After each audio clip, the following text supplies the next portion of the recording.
আসসালামু আলাইকুম প্রিয় দর্শক, চ্যানেল আই সংবাদে স্বাগত। আপনাদের সঙ্গে আছি আমি সামির হোসেন। বিস্তারিত সংবাদের শুরুতে জানিয়ে দিচ্ছি ফ্রেশ আটা ময়দা সুজি সংবাদ শিরোনামগুলো। ব্যক্তির ঊর্ধ্বে গিয়ে সম্পর্ক হবে রাষ্ট্র ও জনগণের সঙ্গে বিমস্টেক সম্মেলনে বলেছে ভারত। হাসিনাকে ফেরত পাঠাতে চূড়ান্ত আলোচনা হয়নি মন্তব্য। বাংলা নববর্ষ ঘিরে দেশজুড়ে বিশেষ নিরাপত্তা ব্যবস্থা। মঙ্গল শোভাযাত্রার নামে র্যালি হবে কিনা বৃহস্পতিবার জানাবে ঢাকা বিশ্ববিদ্যালয়। হত্যা চেষ্টা মামলায় ব্যারিস্টার তরিন আফরোজ 4 দিনের রিমান্ডে। 24-এর গণঅভ্যুত্থানের সময় ফ্যাসিস্ট সরকারকে সহযোগিতার অভিযোগ। এবং ফিলিস্তিনিদের পক্ষে মুসলিম দেশগুলোকে কার্যকর পদক্ষেপ নিতে বিএনপির তাগিদ। প্রতিবাদের নামে লুটপাট না করার আহ্বান।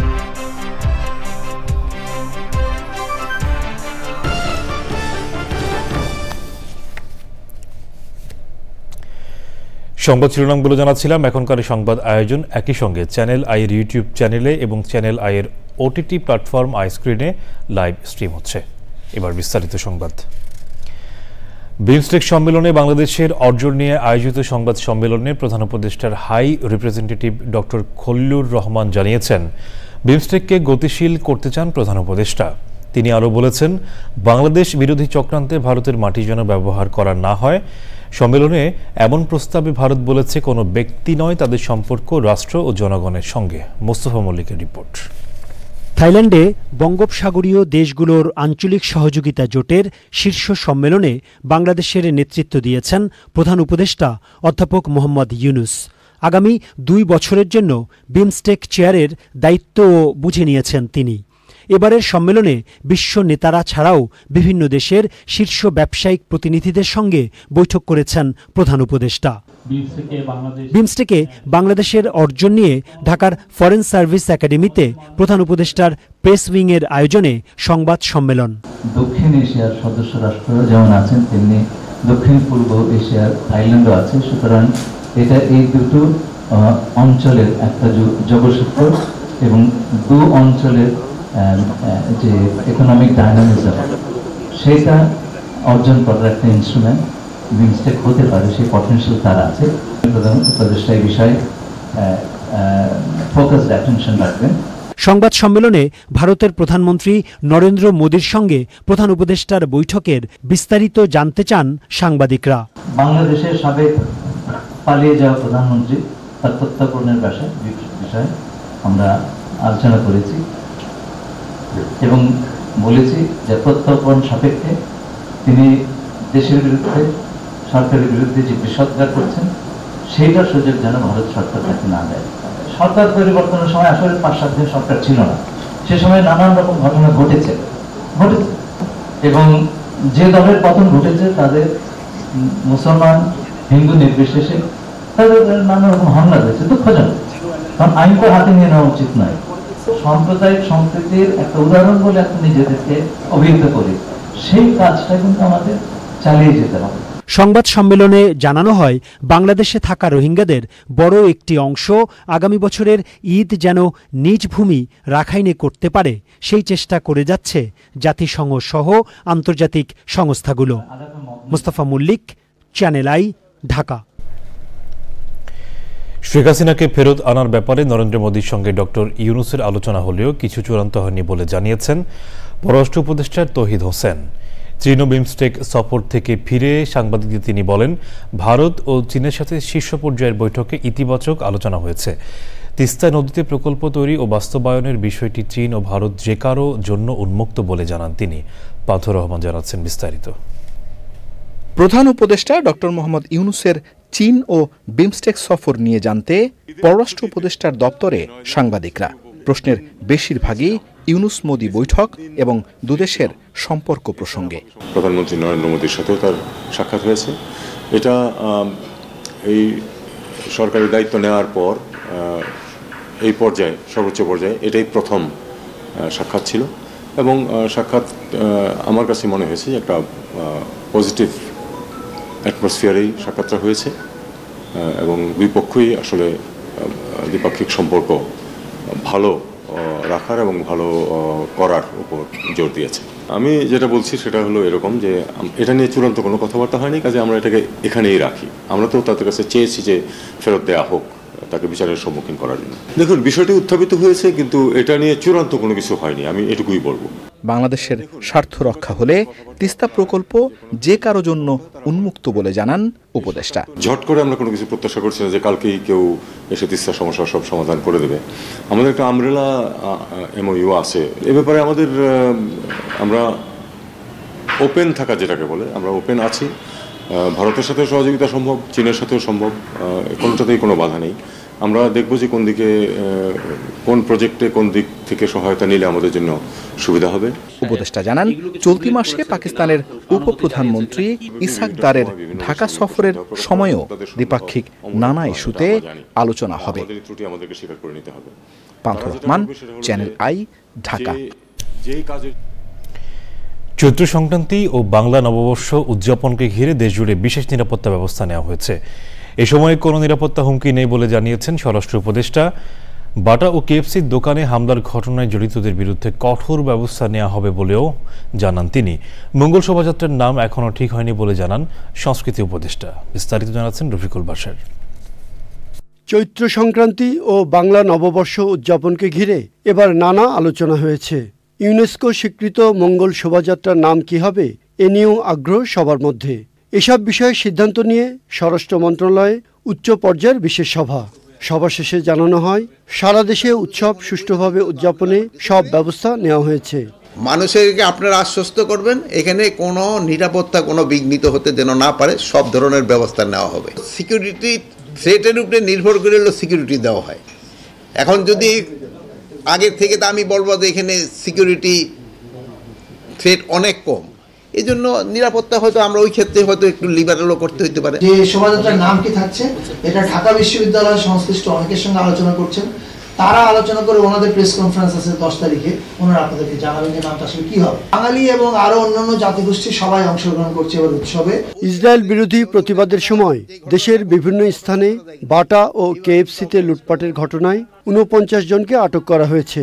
এমন লুটপাটের ঘটনা যেন আর না ঘটে সেজন্য ব্যবস্থা নেওয়া হয়েছে বলে জানান স্বরাষ্ট্র উপদেষ্টা। যে জায়গাগুলি ঘটছে ওই জায়গাগুলির নিরাপত্তা দেওয়া আমাদের দায়িত্ব। যারা এটা ঘটিয়েছে তাদের বিরুদ্ধে আমরা আইনানুগ ব্যবস্থা নিব এবং ভবিষ্যতে যেন এই ধরনের ঘটনা না ঘটে এই জন্য স্বরাষ্ট্র মন্ত্রণালয় ব্যবস্থা নেবে। 2-4 জন বেশি উদ্যোগে অপকর্মটা করে ফেলে, এখন যারা করে ফেলছে তাদের আমরা আইনের আওতায় না, এটা কোনো উদ্দেশ্য হয় না, হঠাৎ ঘটে গেছে। পহেলা বৈশাখে মঙ্গল শোভাযাত্রার চূড়ান্ত নাম 10ই এপ্রিল ঢাকা বিশ্ববিদ্যালয়ের পক্ষ থেকে জানানো হবে বলে জানান সংস্কৃতি উপদেষ্টা। Rafikul Bashar, Channel I, Dhaka. জুলাই গণঅভ্যুত্থানের সময় শিক্ষার্থীকে হত্যা চেষ্টা মামলায় আন্তর্জাতিক অপরাধ ট্রাইব্যুনালের সাবেক প্রসিকিউটর ব্যারিস্টার তুরিন আফরোজকে 4 দিনের রিমান্ডে পাঠিয়েছেন আদালত। শুনানি শেষে ঢাকা মেট্রোপলিটন ম্যাজিস্ট্রেট জাকির হোসেন আদেশ দেন। রাষ্ট্রপক্ষের আইনজীবী বলেছেন, ফ্যাসিস্ট সরকারকে টিকিয়ে রাখতে জুলাই আন্দোলনের বিরুদ্ধে কাজ করেছেন তুরিন আফরোজ। রিয়াজ ইসলামের রিপোর্ট।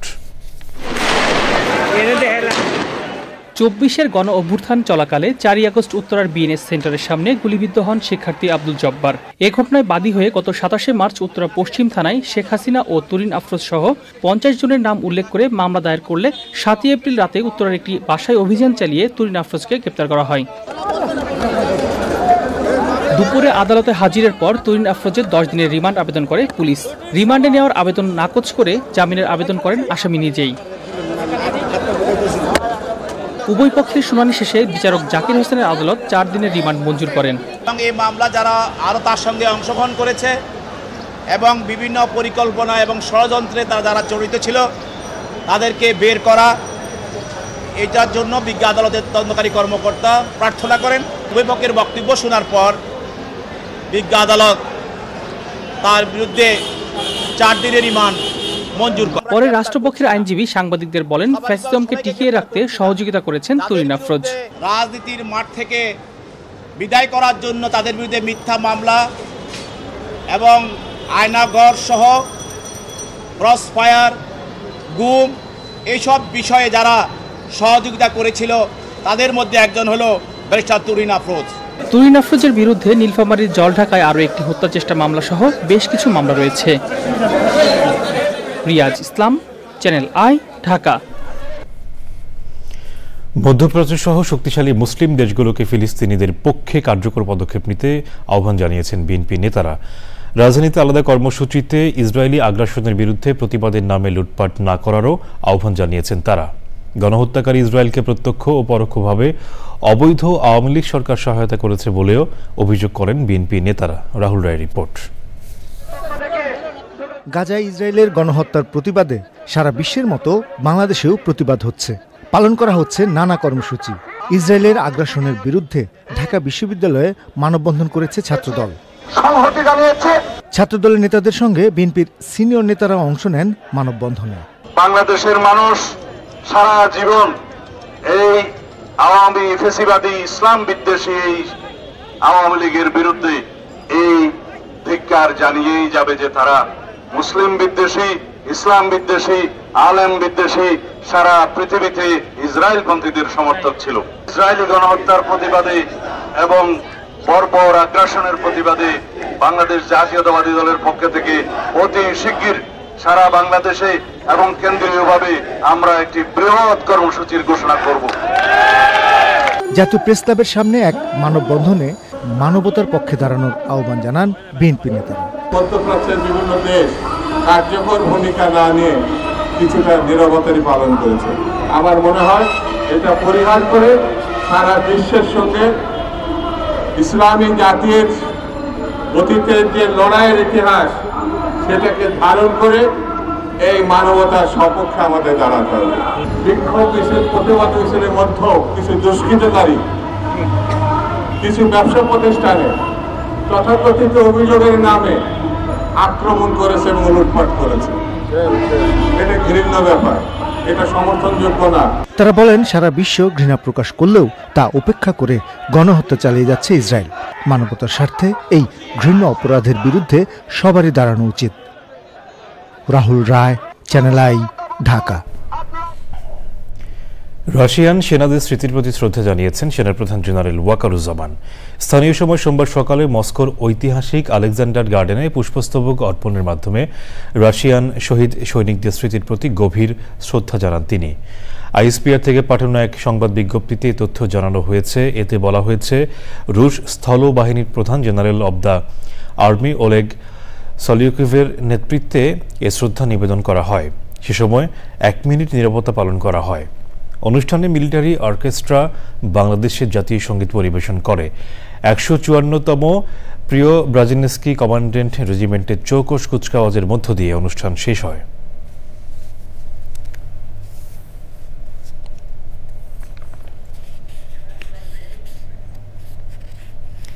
সংবাদের পর্যায়ে নিচ্ছি বিরতি।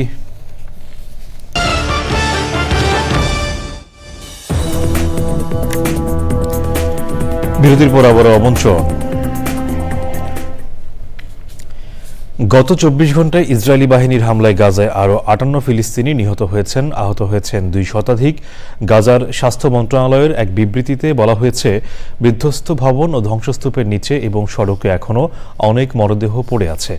অ্যাম্বুলেন্সে উদ্ধারকর্মীরা সেখানে পৌঁছাতে না পারায় এসব মরদেহ উদ্ধার করা যাচ্ছে না। সব ধরনের ত্রাণ সহায়তা বন্ধ রেখে গাজাকে অবরুদ্ধ করে সেখানে হত্যাকাণ্ড চালানোয় শহরটিকে বেসামরিক নাগরিকদের জন্য একটি মৃত্যুকূপ বলে মন্তব্য করেছেন জাতিসংঘ মহাসচিব অ্যান্তোনিও গুতেরেস। গাজায় মানবিক সহায়তা বন্টন নিয়ন্ত্রণে ইসরায়েলের নতুন প্রস্তাব প্রত্যাখ্যান করেছেন তিনি। বলেছেন, এই পরিকল্পনা বাস্তবায়ন হলে ত্রাণ আরও সীমিত করা হবে, যা অগ্রহণযোগ্য। যুক্তরাষ্ট্র সফররত ইসরায়েলের প্রধানমন্ত্রী বেনিয়ামিন নেতানিয়াহু বলেছেন, গাজায় যুদ্ধ বন্ধ ও জিম্মিদের মুক্ত করতে কাজ চলছে। মার্কিন প্রেসিডেন্টের সঙ্গে বৈঠকের পর তিনি বলেন, সব জিম্মিকে মুক্ত করে আনতে আমরা প্রতিশ্রুতিবদ্ধ। এবার নিটল টাটা কৃষি সংবাদ।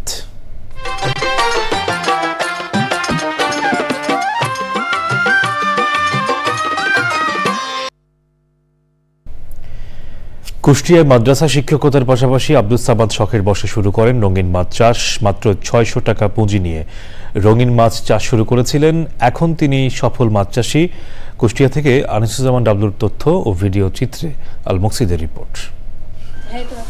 আব্দুস সামাদ তার বাড়ির আঙিনায় অল্প জমিতে ছোট হাউসে চাষ করছেন বাহারি সব রঙিন মাছ। প্রতি মাসে তিনি মাছ বিক্রি করে আয় করেন ৩৫ থেকে ৪৫ হাজার টাকা। এতে তার সংসারের সচ্ছলতা ফিরেছে। 3টা প্রজাতি থেকে আমার মাছের প্রজাতি এখন এসে দাঁড়াচ্ছে 15 থেকে 16।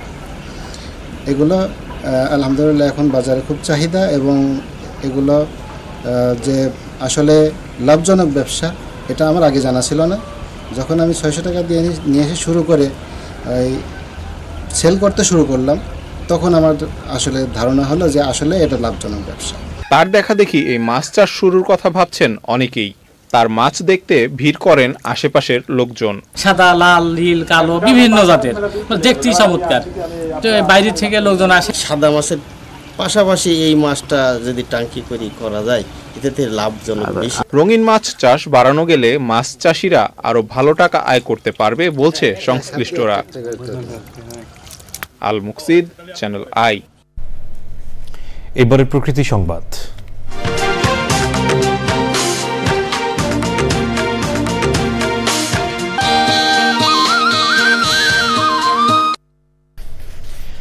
দখল আর দূষণে ভয়াবহ অস্তিত্ব সংকটে খুলনা নড়াইল শহরের প্রাণ চিত্রা নদী। দখলদারদের দৌরাত্মে সরুখালে পরিণত হয়েছে একসময় খরস্রোতা নদীটি। পরিবেশ বিপর্যয় রোধে চিত্রা নদী রক্ষায় প্রয়োজনীয় উদ্যোগের দাবি জানিয়েছেন পরিবেশবাদীরা। তবে দখলদারদের তালিকা করা সহ চিত্রা নদী রক্ষায় কঠোর ব্যবস্থা নেওয়ার কথা জানিয়েছে প্রশাসন। ড্যানিয়েল সুজিত বোসের রিপোর্ট। খরস্রোতা চিত্রা নদীকে কেন্দ্র করেই গড়ে উঠেছিল নড়াইল। স্থানীয় ব্যবসা বাণিজ্য থেকে শুরু করে যোগাযোগ আর জীবন জীবিকা নির্বাহের মাধ্যম ছিল চিত্রা নদী। তবে বছরের পর বছর দূষণ আর দখলের কবলে পড়ে সংকুচিত হয়ে পড়েছে একসময়ের প্রবাহমান চিত্রা নদী।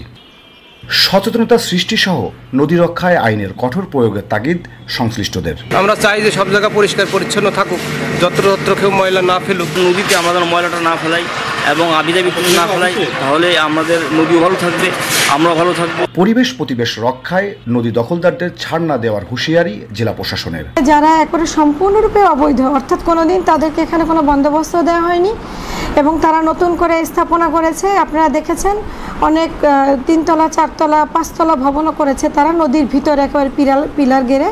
তো আমরা তাদেরকে উচ্ছেদের জন্য ইতিমধ্যে আমরা তাদের তালিকাও তৈরি করেছি এবং তাদেরকে আমরা উচ্ছেদের জন্য নোটিশও দিয়েছি। এক্ষেত্রে যদি আমাদের আবারও কোর কমিটি নিয়ে বসতে হবে বা স্থানীয় গণ্যমান্য ব্যক্তিবর্গ নিয়ে বসতে, আমরা বসে প্রপার ব্যবস্থাটা নিই। পরিবেশ ও জীববৈচিত্র্য রক্ষায় চিত্রা নদী দখলমুক্ত করতে প্রশাসনকে আরও কঠোর হওয়ার তাগিদ দিয়েছেন পরিবেশবাদীরা। Daniel Sujit Bose, Channel i, Narail.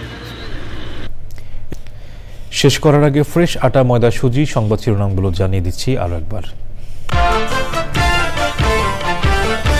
ব্যক্তির ঊর্ধ্বে গিয়ে সম্পর্ক হবে রাষ্ট্র ও জনগণের সঙ্গে বিমস্টেক সম্মেলনে বলেছে ভারত। হাসিনাকে ফেরত পাঠাতে চূড়ান্ত আলোচনা হয়নি মন্তব্য। বাংলা নববর্ষ ঘিরে দেশজুড়ে বিশেষ নিরাপত্তা ব্যবস্থা। মঙ্গল শোভাযাত্রার নামে র্যালি হবে কিনা বৃহস্পতিবার জানাবে ঢাকা বিশ্ববিদ্যালয়।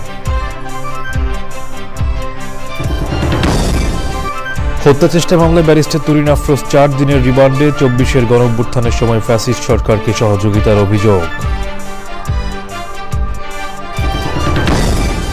এবং ফিলিস্তিনিদের পক্ষে মুসলিম দেশগুলোকে কার্যকর পদক্ষেপ নিতে বিএনপির তাগিদ। প্রতিবাদের নামে লুটপাট না করার আহ্বান।